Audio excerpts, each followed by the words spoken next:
জয় জগন্নাথ। আমি প্রিয়াঙ্কা চলে এসেছি আবার নতুন একটা ভিডিও নিয়ে। আগের পার্টে তোমাদের সাথে শেয়ার করেছিলাম যে আমরা পুরীতে নেমে পড়েছি। পুরীতে নেমে আমরা কি কি ফেস করেছি আজকে সেটাই তোমাদের সাথে শেয়ার করব। ট্রেন থেকে নামার পরেই প্ল্যাটফর্ম থেকে বেরিয়েই কিন্তু অনেক টোটো, অটো এছাড়াও গাড়ি ভাড়া ওখানে পাওয়া যায়। এবার সেখানে একটু বার্গেনিং করতেই হবে, না হলে কিন্তু ওরা নিজেদের ইচ্ছে মতো রেট চাপিয়ে দেবে। আমরা টোটাল ছজন ছিলাম এবং ছজন আমাদের প্ল্যাটফর্ম থেকে হোটেল পর্যন্ত যাওয়ার জন্য ৩০০ টাকা ভাড়া পড়েছিল। আমরা ছিলাম স্বর্গদুয়ার থেকে ৫ মিনিট দূরে লাইট হাউসের কাছে। ওখানের হোটেলগুলো যথেষ্ট চিপ এবং ওখানে তোমরা গিয়ে কিন্তু বার্গেনিং করে হোটেল বুকিং করে নিতে পারো এবং নিজের চোখে দেখেও বুকিং করতে পারো যাদের আগের থেকে বুকিং করা নেই। তো খুব একটা সমস্যার মধ্যে আমরা পড়িনি। হোটেলে আমরা পেয়ে গিয়েছিলাম, ওখানে এসি এবং নন এসি রুম দুরকম রুমই রয়েছিল। ১,০০০ থেকে ২,০০০ ২,৫০০-এর মধ্যে রুম তোমরা পেয়ে যাবে। এরপর আসি খাওয়া দাওয়ায়। আমরা যে হোটেলে ছিলাম সেই হোটেলে খাওয়া দাওয়া কিন্তু যথেষ্ট ভালো ছিল। তবুও আমরা বাইরেও একটুখানি এক্সপ্লোর করেছি। তাতে গিয়ে যেটা বুঝলাম যে হোটেলের থেকে বাইরের দোকানগুলো কিন্তু যথেষ্ট সস্তায় খাবার দিচ্ছে। আর খাবারের কোয়ালিটি খুবই ভালো, খারাপ কিন্তু নয়। আর ওখানে বেশিরভাগ দোকানেই কিন্তু ভেজ আইটেম বিক্রি হয়, যেহেতু পুরীর মতো জায়গা যেখানে জগন্নাথ দেবের স্থান, বেশিরভাগটাই কিন্তু ভেজ আইটেম বিক্রি হয়। আমরা সন্ধ্যের দিক করে একটু মার্কেটের দিকে বেরিয়েছিলাম, তখন এই ভিডিও ক্লিপগুলো নিয়েছিলাম, সেগুলোই তোমাদের সাথে একটুখানি শেয়ার করলাম। আর হ্যাঁ, যদি তোমরা ওখানে নিজেরাই রান্না করে খেতে চাও সেই ব্যবস্থাও কিন্তু ওখানে আছে। সেটা হোটেলের সাথে আগে থেকে কথা বলে নিতে হবে। যদি ওই হোটেলে ব্যবস্থা থাকে রান্না করার, তাহলে ওরাই সমস্ত কিছু প্রোভাইড করবে। আর নয়তো সামনেই কিন্তু অনেক দোকান রয়েছে, সেই দোকান থেকেও গ্যাস সিলিন্ডার নিজের প্রয়োজনীয় সমস্ত বাসনপত্র ভাড়া করে নেওয়া যায়।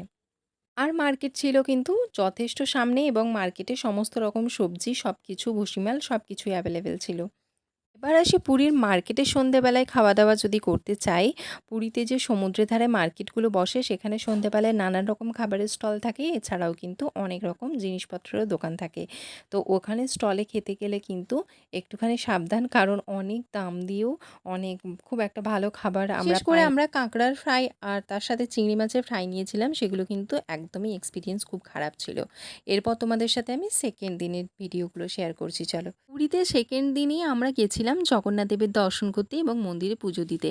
আর সেই জন্য পুজো দেওয়ার সবথেকে বেস্ট টাইম হলো সকালবেলা। তোমরা যদি ভোর ৫টার মধ্যে মন্দিরে পৌঁছে যেতে পারো, তাহলে কিন্তু পুজোর লাইনটা অনেকটাই কম পাবে আর তার সাথে পুজোটাও খুব ভালো করে দিতে পারবে। আর এই পুরীতে যখন পুজো দিতে যাবে তখনও কিন্তু টোটোওয়ালাদের সাথে একটু বার্গেনিং করে নিতে হবে, কারণ ওরা অনেকটা বেশি রেট চাইবে। এখানে ১০০-১৫০ টাকার মধ্যেই কিন্তু এই ৫ মিনিট দূরত্ব থেকে পুরী মন্দিরে পৌঁছে দেওয়া হয়। এবার সেটা একটু কথা বলে দাম দর করে নিতে হবে। আচ্ছা, মন্দির খোলার কথাটা বলি। মন্দির কিন্তু সারা রাত্রি খোলা থাকে। ভোর ভোর আমরা চলে গেছিলাম মন্দিরে, আর ওখানে কিন্তু মন্দিরের বাইরে ব্যাগ, ফোন, জুতো সব কিছু জমা দিয়ে তারপরেই মন্দিরের লাইনে দাঁড়াতে দেবে। তার আগে কিন্তু মন্দিরের লাইনে ঢুকতে দেওয়া হবে না। তাই নিজের বেশি জিনিসপত্র ক্যারি করো না, বেশিরভাগ জিনিসটাই কিন্তু রুমে রেখে যাওয়ার চেষ্টা করো। আর ব্যাগ, ফোন, পার্স, এগুলো বেল্ট, এই সমস্ত কিছু, জুতো, ওখানে অনেক রকম কাউন্টার রয়েছে মন্দিরের ভেতরেই। আর সেখানে কাউন্টারে গিয়ে জমা দিয়ে ফ্রিতে টোকেন নিয়ে আবার পুজো দেওয়ার লাইনে দাঁড়াতে হবে। আচ্ছা, সকাল থেকে যে পুজো স্টার্ট হয় তারপর কিন্তু ৯টার মধ্যে একবার পুজো কমপ্লিট হয়ে গিয়ে ভগবানকে ভোগ দেওয়া হয় এবং তারপর আবার ১ ঘন্টার জন্য মন্দির বন্ধ থাকে। ওই ১২টা থেকে তারপরে আবার লাইনে দাঁড়ানো হয়, ভগবানজিকে ভোগ দেওয়া হয়, তখনও কিন্তু ওই সময় বন্ধ থাকে। তাই চেষ্টা করবে যত তাড়াতাড়ি, যত সকাল সকাল সম্ভব পুজোটা দিয়ে দেওয়ার, কারণ ওখানে প্রচণ্ড ভিড় হবে আর সকালের দিকের ভিড়টা যথেষ্ট কম। আচ্ছা, এই যে কাউন্টারের কথা বলছিলাম, এইগুলো হচ্ছে ওই কাউন্টার, মন্দিরের ভেতরে রয়েছে, তাই বাইরে থেকে কোনো দোকানে কিন্তু জিনিসপত্র রাখার কোনো দরকার নেই। এবারে পুরীতে বেড়াতে গেলে মেন প্রশ্ন থাকে যে পান্ডা ধরার ব্যাপার। পান্ডা ছাড়া কি একেবারেই পুজো দেওয়া যায় না? না, যায়। আমরা কিন্তু পান্ডা না ধরেই পুজো দিয়েছিলাম, যেহেতু আমাদের কোনো প্ল্যানিং ছিল না আর আমরা প্রথমবার গিয়েছিলাম।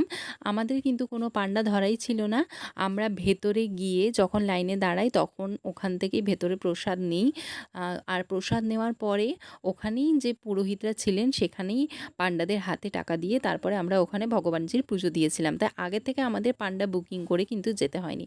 এবার যদি কারো বুকিং থেকে থাকে তাহলে তারা কিন্তু সেটা করে নিতেই পারো, কিন্তু আমাদের যেহেতু বুকিং ছিল না, তাই তোমাদের বলছি যে বুকিং ছাড়াও কিন্তু মানে পান্ডা না ধরেও এখানে পুজো দেওয়া সম্ভব এবং ভগবানজির প্রসাদও নেওয়া সম্ভব। মন্দিরের ভেতরে একদমই ফোন অ্যালাউ নয়, সেটা তো তোমরা খুব ভালো করেই জানো। আর সেই জন্যই কিন্তু মন্দিরের ভেতরে কিছু ক্লিপ নিতে পারিনি, বাইরের সব কিছু দেখাচ্ছি তোমাদের ঘুরিয়ে ঘুরিয়ে। তো আমরা সিংহদ্বার দিয়েই ঢুকেছিলাম, তারপর পুজো দেওয়ার পর আমরা কিন্তু মার্কেটে চলে যাই। ওখানে ভেতরেই বাজার রয়েছে, সে আনন্দ বাজারে গিয়ে কিন্তু আমরা প্রভুর প্রসাদ কিনে নিই এবং সেখানে প্রসাদ বসে খাওয়ারও ব্যবস্থা রয়েছে, জল রয়েছে, তাই কোনো সমস্যাই কিন্তু হবে না। এই আনন্দবাজারে প্রবেশ করতে গেলে কিন্তু প্রত্যেককে জন পিছু 10 টাকা করে একটা টিকিট কাটতে হয় এবং এই আনন্দবাজারের ভেতরেই কিন্তু ভগবানজির যে পাকশালা, যেখানে ভগবানজির ভোগ তৈরি হয়, সেই ভোগ দর্শনও তোমরা করতে পারবে।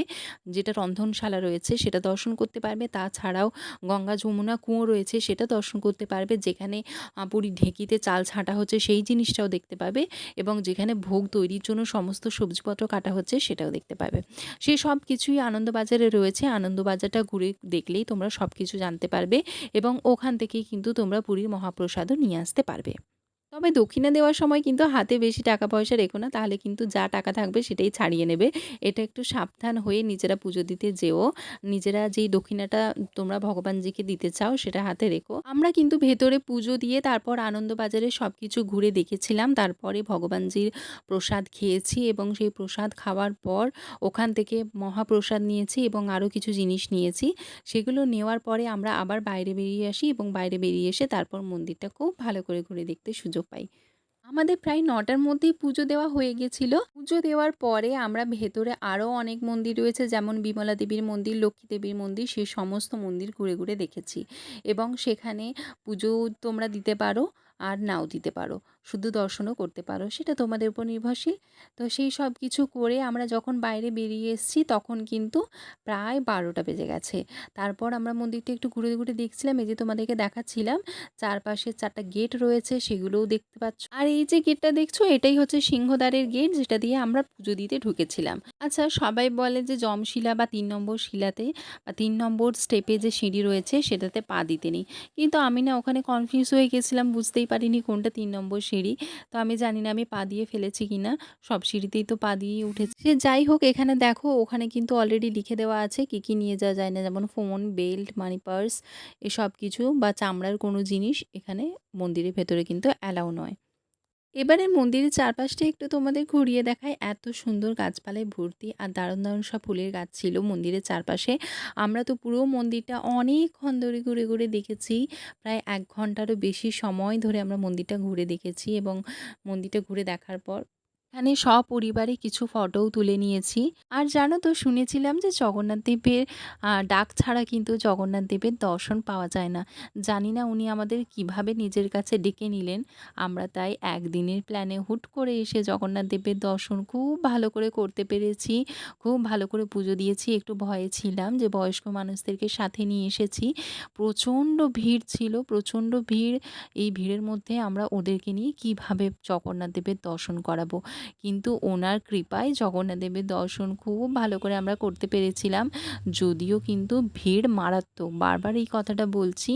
তার কারণ বাচ্চা এবং বয়স্কদেরকে নিয়ে আসলে খুব সাবধানে পুজো দেওয়াতে নিয়ে যেতে হবে, না হলে সবাই কিন্তু ঠেলে ফেলে দিতেও পারে। আর একবার ওখানে মন্দিরের ভেতরে পড়ে গেলে কিন্তু সবাই পায়ে চেপে দিয়ে চলে যাবে, এই রকম মারাত্মক পরিমাণ ভিড় ওখানে। তবে আরেকটা কথাও তোমাদের বলি, আমাদের কিন্তু পুরী জগন্নাথ দেবের দর্শনের পরে তারপরের সময়গুলো একদমই ভালো কাটেনি। ওখানে কিন্তু আমরা একটা বড় সমস্যাতে পড়ে গিয়েছিলাম, সেটা তোমাদের সাথে শেয়ার করব পরের পার্টে।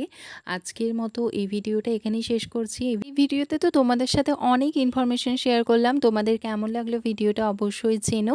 আর এরকম ধরনের নতুন নতুন ভিডিও দেখতে হলে কিন্তু অবশ্যই চ্যানেলটাকে সাবস্ক্রাইব করে রেখো, ভিডিওটাকে লাইক করে দিও, একটা কমেন্ট করো। আর যদি মনে হয় যে হ্যাঁ, ভিডিওটা ভালো ছিল, তাহলে ভিডিওটা শেয়ার করে দিও। আজকের মতো তবে টাটা। তোমরাও সবাই একসাথে বলো জয় জগন্নাথ।